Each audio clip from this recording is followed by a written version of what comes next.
Bueno, en este video vamos a trabajar una variable crítica del proceso de enseñanza-aprendizaje, que es la autorregulación del aprendizaje. Y una variable que sobre todo ha tomado mucha relevancia en los últimos años, producto también de un cambio de paradigma que hubo en la psicología educacional. En la psicología educacional durante mucho tiempo el protagonismo estuvo sobre el docente. Es decir, era un enfoque donde lo que se estudiaba era sobre todo qué era lo que hacía el docente.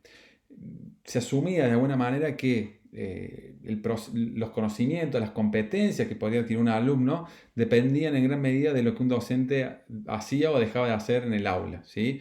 Y ese paradigma que tenía una visión más reactiva del estudiante empezó a cambiar y empezó a tomar más protagonismo un paradigma que planteaba que el estudiante no tenía un rol meramente reactivo y pasivo y que dependía de lo que hacía el docente, sino sobre todo que tenía un rol proactivo, ¿sí? Y que una responsabilidad que teníamos los docentes, más que transmitir conocimientos, era ayudar a los alumnos a que adquieran las competencias para autorregular su proceso de aprendizaje, ¿sí? O dicho de otra forma, que aprendan a aprender, es decir, que desarrollen las competencias necesarias para poder autogestionar su proceso de aprendizaje.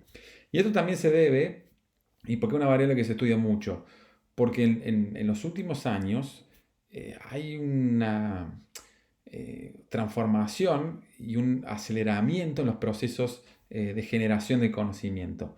Entonces, lo que ustedes estudian hoy, probablemente de acá a 10 años sea muy distinto, cambie mucho. Entonces, ya no ocurre esto de que vos te recibís y no estudias más el resto de tu vida. No, no. O sea, vos te recibís y tenés que seguir estudiando y tenés que estar todo el tiempo manteniéndote actualizado porque surgen nuevos conocimientos y bueno, vos tenés que estar de alguna manera mantenerte al tanto de esos nuevos conocimientos que se van desarrollando. Entonces el aprendizaje no es un proceso que se da durante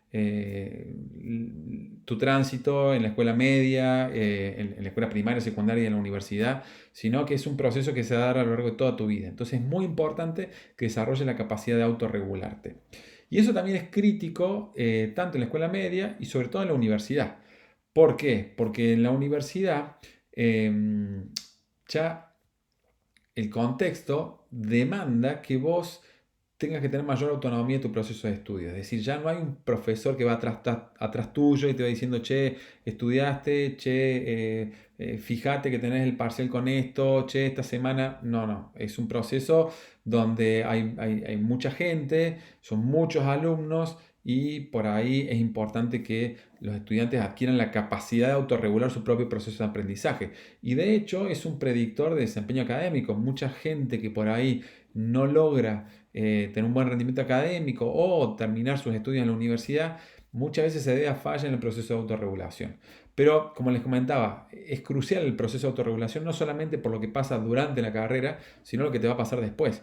Cuando vos egreses vas a tener que tener la capacidad para seguir regulando tu proceso de aprendizaje. Entonces, por ese motivo que es una variable que en los últimos años ha crecido muchísimo el estudio y donde todavía hoy compiten muchos modelos teóricos para saber cuáles son las variables críticas implicadas en el proceso de autorregulación. Vamos a pasar. Ahí está. Bueno, acá hay dos tests que les quiero comentar. Uno es un inventario que es el inventario IDAPE. Este inventario fue desarrollado por Edgardo Pérez, fue construido íntegramente en nuestro medio. Ese es el artículo, lo tienen disponible en una revista brasileña llamada Avaliación Psicológica, donde, bueno, cuentan cómo se desarrolló este test. La verdad que es un test que es simple de administrar porque es muy corto y básicamente involucra una serie de ítems, ¿sí? Donde las personas tienen que ir respondiendo del 1 al 10 cuál es la creencia que tiene acerca de su capacidad para hacer cada una de estas actividades. Es decir, que técnicamente no evalúa autorregulación para el aprendizaje, sino que evalúa autoeficacia para la autorregulación del aprendizaje, ¿sí? No es lo mismo. Pero sí es un predictor del uso de un proceso de autorregulación. Es decir, es más probable que un alumno se compromete y se esfuerce en autorregularse si cree que puede autorregularse a si cree que no puede hacerlo, ¿sí? Entonces, esto es una variable muy interesante, es un test que como les digo se desarrolló en nuestro medio y que está pensado sobre todo para lo que es la escuela media, ¿sí? Hay otros test para evaluar autorregulación del aprendizaje, como son el LASI, el MSQL, ¿sí? Y el SELF, que son diferentes tipos de instrumentos que evalúan variables vinculadas al proceso de autorregulación. Hay dos autores muy importantes en este campo que son Zimmerman y Pintrich. Pintrich falleció hace poco, hace unos años, no sé tampoco. Y después Zimmerman que sigue publicando y demás.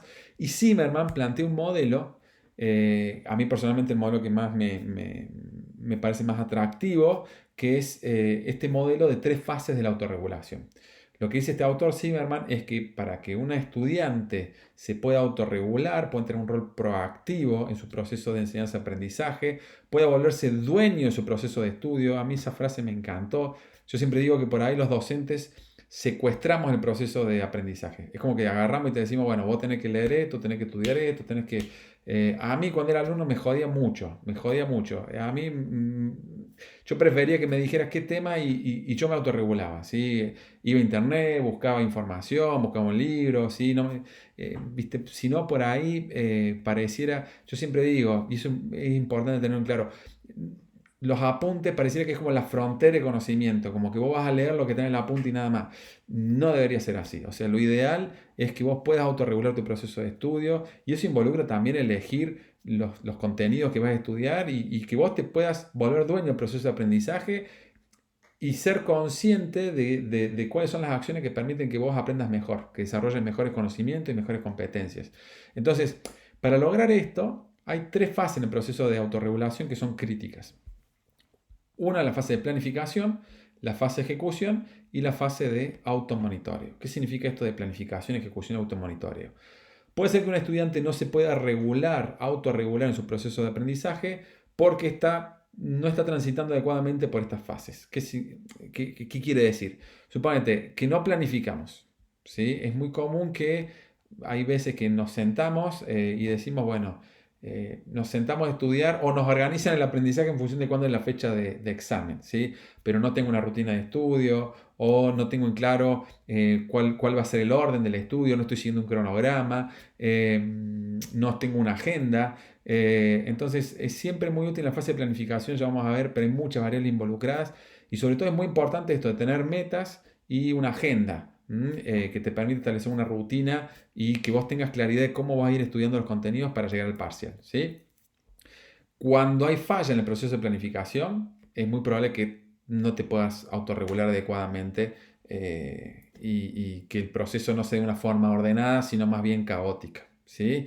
Eh, la fase de planificación es una fase, después viene la fase de ejecución, que es cuando tenés que cumplir lo que planificaste, porque por ahí puede ser que vos armaste una agenda re bonito, hiciste una ficha en tu casa, pusiste todo, voy a estudiar esto, y después cuando llega el momento de estudiar, decís, bueno, hoy estoy cansado, hoy no tengo ganas, pero ¿sabes qué? Mañana me levanto a las 5 de la mañana y recupero lo que no hice hoy, y empezás así, eso se llama procrastinar, y empezás a posponerlo, y cuando faltan un par de días para el examen, ahí te pones de cabeza y te súper estresás y no estudias del todo bien, porque no te queda otra que hacer un estudio superficial de estudio.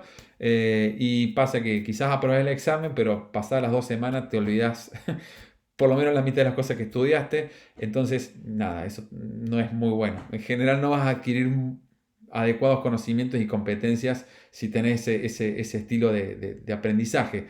Entonces, ¿qué es importante? Bueno, dedicar tiempo a la planificación y después ejecutar eso cumplir esa planificación, es decir, no procrastinarla, sino cumplirla. Y además también a tener un proceso profundo de estudio, ¿sí? Si uno solamente lee y repasa, subraya y repasa, subraya y repasa, es un proceso muy memorístico y es una estrategia superficial de estudio. Es muy probable que te olvides de muchas cosas pasado determinado tiempo después del examen.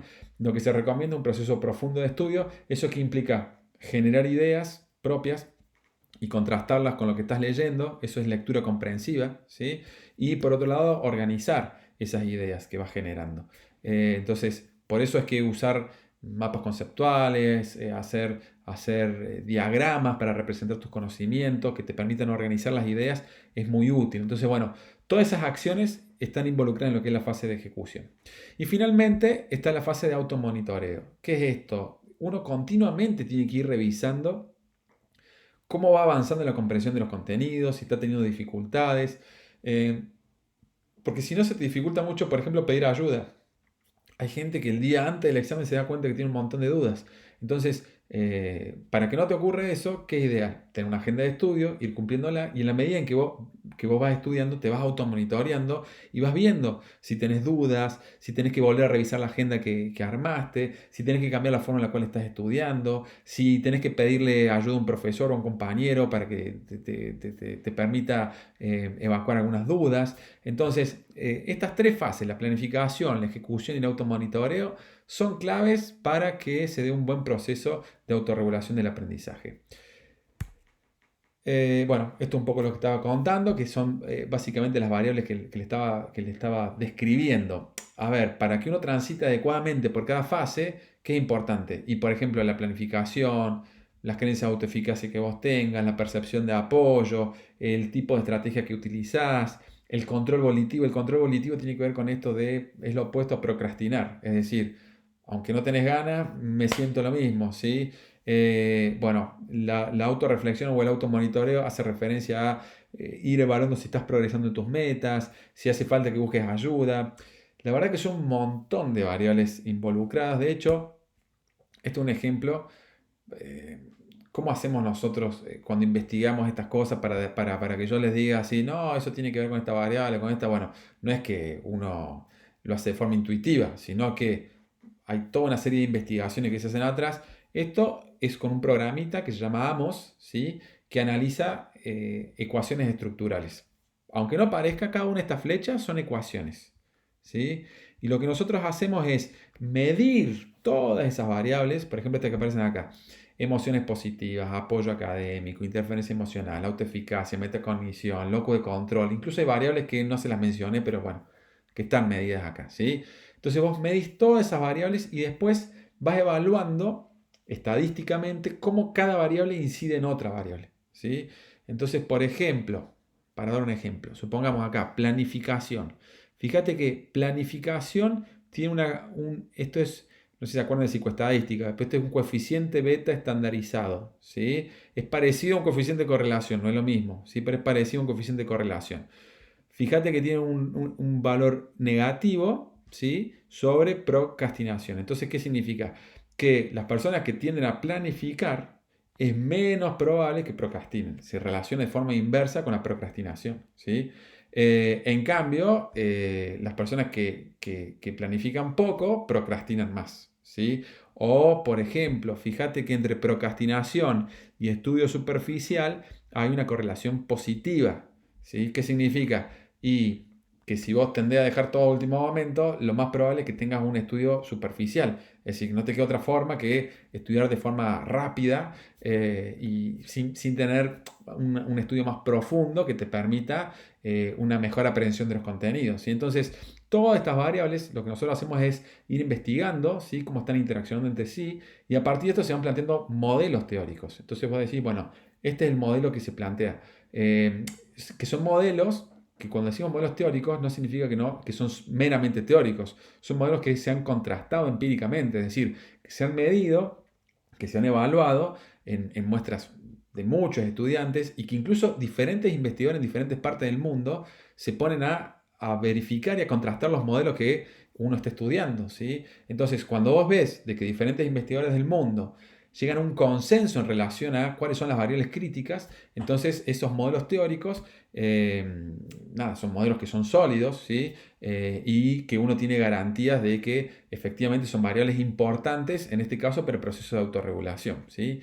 Bueno, si le interesa un poco más este tema, este es un artículo que publicamos hace muy poquito, acá en el 2020, en una revista, esta es una revista de la Universidad de Boston, es el Journal of Education, que habla sobre el modelo de autorregulación que le estaba mostrando recién. Eso todo desordenado. Bueno, acá en el artículo, si quieren, ustedes lo pueden ver con más detalle, ¿sí? Donde aparecen, bueno, cómo van interaccionando todas estas variables. Estas variables que son críticas en la fase de planificación, en la fase de ejecución y en la fase de monitoreo, ¿sí? Entonces, si uno quiere evaluar el proceso de autorregulación de un alumno, debería hacer una evaluación de todas estas variables, ¿sí? Entonces, nosotros, por ejemplo, desarrollamos un test informatizado que te permite hacer una evaluación de todas estas variables y que cuando el alumno termina de responder, le llega un informe automatizado al alumno y otro informe informatizado al docente, ¿sí? Entonces el docente puede conocer, bueno, cómo está ese alumno en cuanto a esta fase, en qué fase puede ser que tenga más dificultades y cuáles son las variables que pueden estar llevando a que esa persona tenga dificultades en esa fase, ¿sí? Entonces, si tiene problema en la fase de planificación o en la fase de ejecución, por ejemplo, ¿por qué es? Porque procrastina o tiene que ver más con la estrategia de estudio que está utilizando, bueno, en fin. Entonces, en función de ese informe, vos podés ir haciendo de alguna manera intervenciones que apuntan a mejorar el proceso de autorregulación del aprendizaje, ¿sí? Así que, bueno, nuevamente, como les comentaba, la idea con esta unidad, como ustedes ven, es amplísima la cantidad de cosas que hay. Entonces, la idea es más que todo darles a ustedes una visión panorámica para que conozcan cuáles son las principales variables que se evalúan en el campo de la psicología educacional, para que conozcan también la amplitud que tiene este campo, ¿sí? Porque la verdad que son miles y miles de pruebas que hay.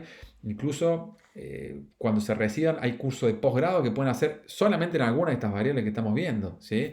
Entonces es un campo muy amplio, pero bueno, es importante que podamos tener una visión panorámica y también conocimiento de cuáles son las pruebas que más se utilizan en nuestro medio, ¿sí? Así que bueno, eso es hasta acá. Espero que aquello que les parezca interesante no se queden con esta información, sino que puedan seguir profundizándola. Y bueno, ya nos estaremos viendo en un próximo video para ver más contenidos de lo que es evaluación psicológica mediante test psicométricos.